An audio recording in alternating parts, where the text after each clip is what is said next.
Alright.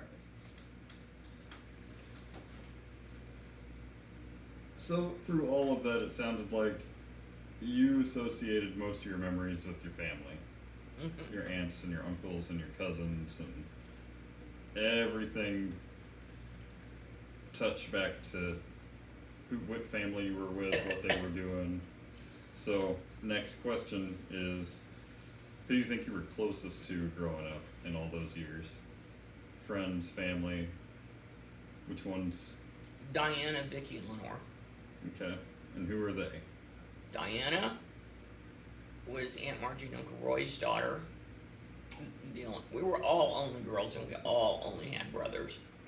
She was 3 years older than me, and I looked up to her because she was older and she got boobs first, and the stuff. Then Vicky, who was 2 years younger, and she remains 2 years younger, because she looked up to me. You know what I mean? Mm-hmm. Lenore and I were the same age ish, and Lenore was ornery, and that hasn't changed either. But even though they lived in New Mexico,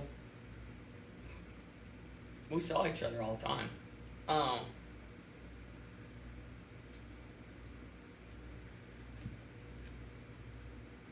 I don't know if I could say I was closer to one than the other. I think they were the closest thing I had to a sister until I found my sister. Many years later. Yes, many, many years later.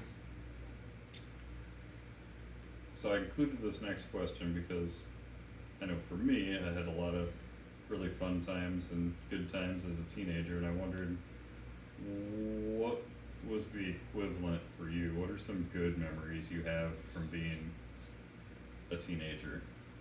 A teenager or a kid? Teenager.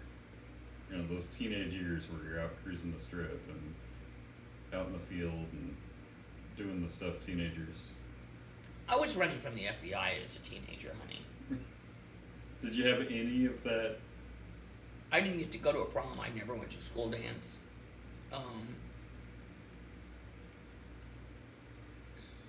I didn't get to be a teenager. Okay. So no favorite memories from teenage years? Mm-mm. Okay. Nope. I have favorite memories from being a kid, but not. Yeah, I can tell. But not teenage years. Well, let's go back to kid stuff. What are some family traditions or things you guys used to do that you still remember and that you're fond of? Well, Mama was really good at making everything magical.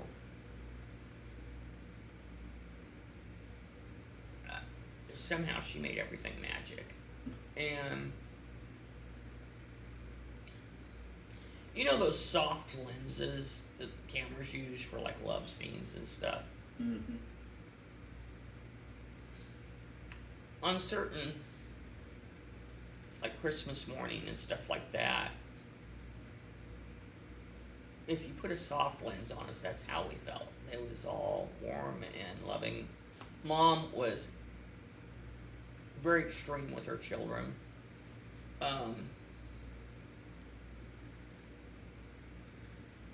She did a great Christmas. Our big deal that our family did was Thanksgiving. Then that remains so to this day. Christmas, because we did so much at Thanksgiving, we had a Christmas breakfast. That was our family thing. And after, you could open your stocking first, and it was at the end of our beds. You can do that without parents' permission. Then you had to wait for the parents to get up before you could open any gifts. And then we had Christmas breakfast, and it was always just,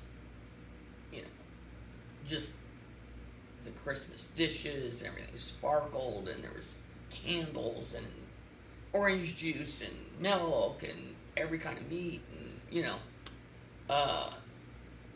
any meal after that, if people didn't invite us, we didn't eat, because we had leftovers anyway from everything.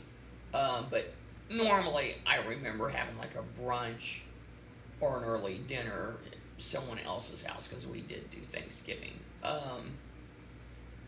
One thing Mama did, and I loved this, is we used to go caroling every year. My mom and my brothers and I. And it got to where we had like a route, and Mom would she'd spend from October to December, she'd get these big cornucopia straw baskets, and she'd stand in that kitchen and make fudge and divinity and all this stuff homemade. Her mom was really good at making candies, so my mom was good at making candies. And panucci, she'd make panucci. And she would fill these cornucopias with fruits and candies and all this stuff. And we'd Christmas carol at different doors of friends or hers, or, different things. And and family, aunts and uncles and stuff. And it got to be such a tradition that it started being where these, I don't remember who those older people were, but they'd have little envelopes for me and Alan David with $1 or $2 in it a piece, and things like that. And we'd just show up at their house and start singing outside their door. And we did this every year, and Mom would give them their big cornucopia of stuff. And we did that every year for most of my growing up, and it's one of my favorite memories of the holidays with Mom. It was really, really, it really felt, I don't know, it was a great family time together. What was the question?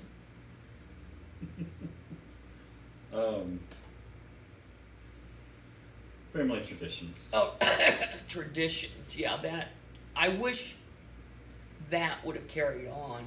The problem was, when you guys were little, we lived in California. I didn't have relatives and stuff. Mm. And then when we moved here, I guess I could have done it with Aunt Marie and Brenda, but that would have been it, That was lost to time, and that's really sad, because it was really I don't know, I really liked doing it. Traditions.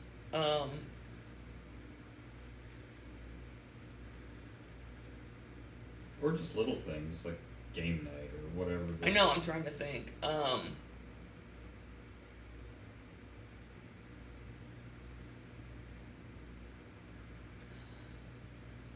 Well, it wasn't really a tradition, but you didn't ever dare tell Mama that you were bored.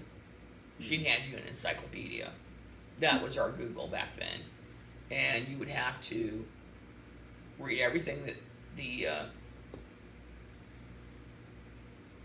encyclopedia had to offer, but you could pick out one thing and completely research it and write a report. Then you weren't bored. So, reading was a big deal to her, as was it to me. Traditions, though. I started the Easter Bunny cake, which now I'll have to resume since we have Sebastian.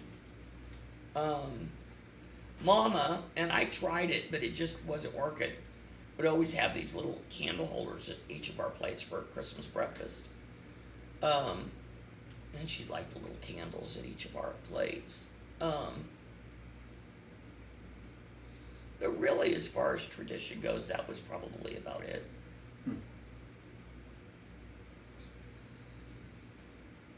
At least anything I recall right now. Do you think because your childhood was so chaotic, you moved around a lot, you didn't have a lot of close friends, do you think that's why you relied on your family connections so strongly? Because they were more permanent or more stable? I pretty much had to, because every time I'd make a friend, we'd leave. Yeah. You know, and the only ones that did stay constant, even if they were far away, it didn't matter. They were always, you know, Your cousins, right, no matter what. right. So yeah, probably. I didn't ever think about it, but yeah. Do you think that's why you ultimately stayed in the Ozarks? Because you moved all over, When I was a but little you girl, always came back. when I was a little, And I guess I'm counting Kansas City as Missouri. yeah, when I was little, the other places I got to spend was down here fishing and seeing Aunt Marie and Uncle Dwayne and all that stuff. And those were some of my favorite times as a kid.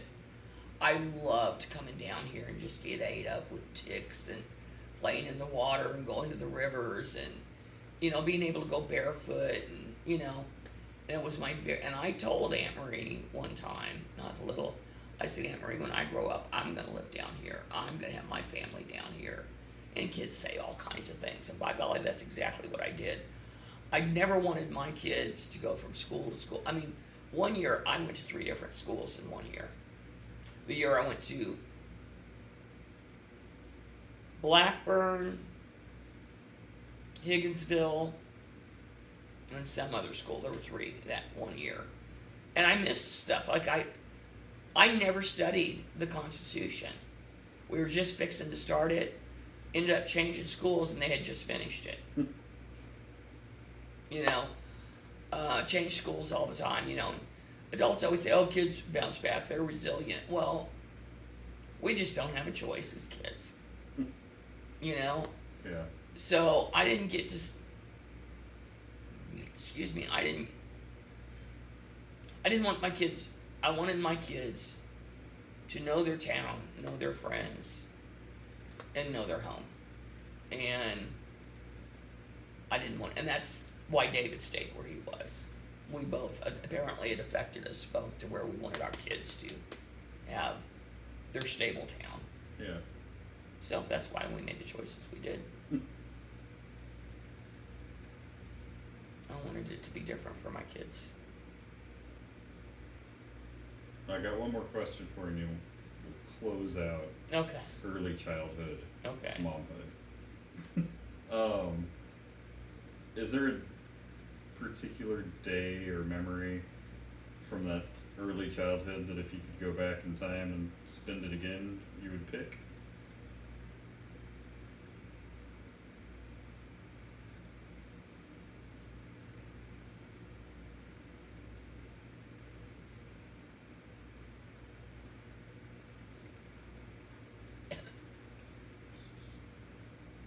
So when we lived on Denver,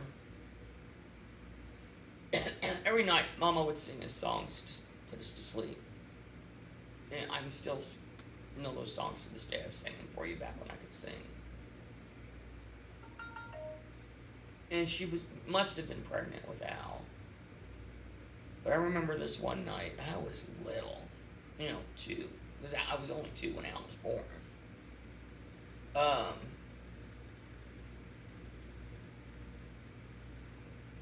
I don't know if I was sick, which was why I was so cold, or they couldn't afford the heat. I don't know which, but I remember Mom, coming in and singing the songs and covering me up. And she was sad. I don't know why she was sad. I don't know.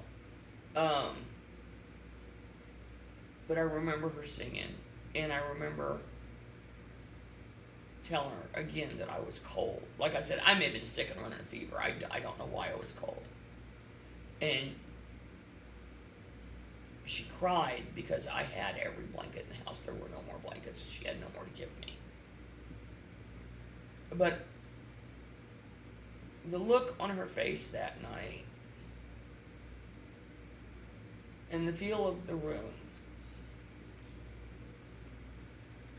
I just guess I never felt more loved by anybody than I did my mom that night. So that's the one you'd go back to? Mm-hmm.